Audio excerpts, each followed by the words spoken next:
Երեխաների պաշտպանության օրը որպես այդպիսին առաջին անգամ 1925 թվականին Ժնևում հրավիրված միջազգային մի համաժողովի ժամանակ է այդ հարցը բարձրացվել,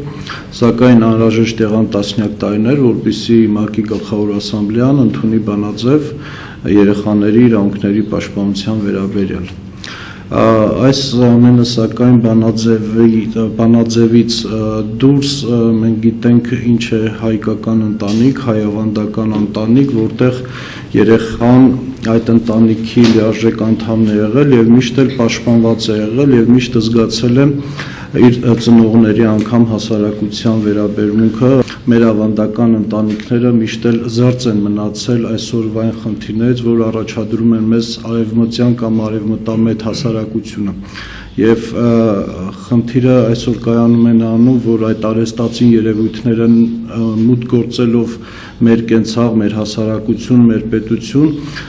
շատ մարտահրավերներ են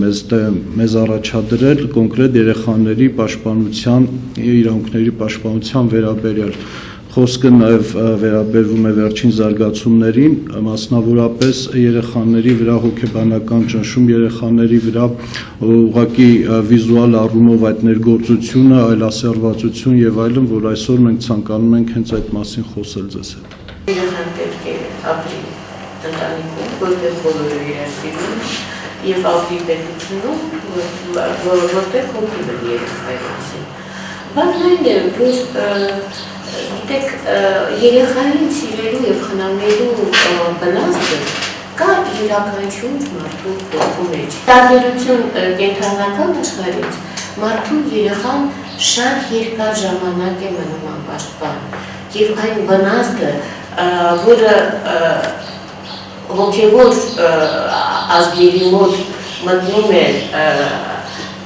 համակարգի մեջ ազգային, դառնում է երեխային վերաբերվելու հիմք։